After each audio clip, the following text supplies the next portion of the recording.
What's the deal with rainbow censorship?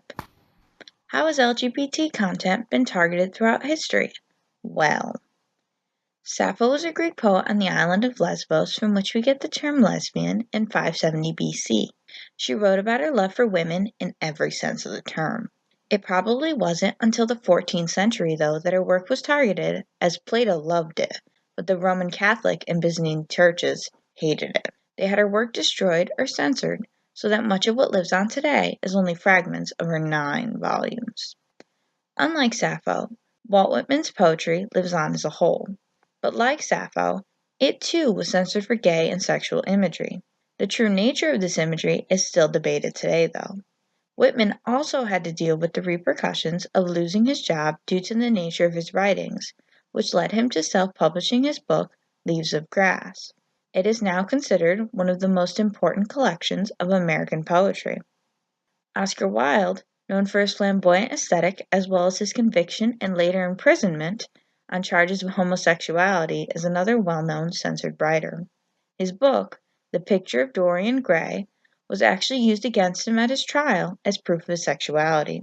The first trial did not lead to his imprisonment, only bankruptcy, but the charges applied to him immediately after did. In this case, his personal letters, as well as his other written works, were used as proof of his sexuality in relationships.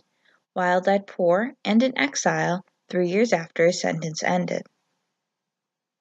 Outside of just banning these authors, their works, and others like them, school libraries are implementing database and information bans. What this means is that when a student tries to research something, such as what it means to be gay, all search results pertaining to that topic, if it is banned, will be blocked. In some cases, they can get special permission to override this, but they must request it, and thus disclose why they want the information in order to do so. One resource that people use to gather information is YouTube.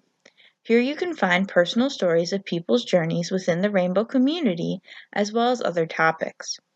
YouTube's algorithms, though, have been marking videos with LGBT topics in the titles as adult or not monetizable. This has been alienating to the communities who feel that YouTube is no longer welcoming to them, as well as has made it harder for young people to have access to these stories. YouTube claims they are not doing this purposely and at times that they are not doing it at all, but the evidence shows differently. Another site with mounting evidence against it is Tumblr, especially since its December 17, 2018 ban on adult content, shortly after which the company decided to clear the entire top surgery tag, making it an unsearchable topic for a time. Meanwhile, they ignored the fact that their website is being overrun by bots, which makes the trans tag inaccessible at times due to the sheer amount of spam posts in it. On top of this, Tumblr's AI is marking posts unpredictably as adult, which is driving users away from the communities it hosts.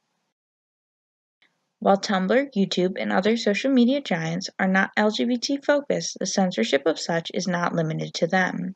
Even apps specifically targeted at the community are turning and censoring it. An example of this is Scruff, a dating app targeted at bi, gay, and trans men. Following temporary bans from various app stores in early 2019, they outlawed underwear and swimsuit photos as well as those showing hugging and kissing. In comparison, Grindr allows swimsuit photos in context, and Tinder just states no nudity or suggestive photos as their rule. This ban also goes against the values of users who speak positively and openly about intimacy and their bodies. Throughout history, there have been moves to censor LGBT content. It is not new, it is not easing, it is only changing. The only way to fight censorship is with knowledge, and the only way to have knowledge is to not blindly accept the way that things are, but to research them for yourself.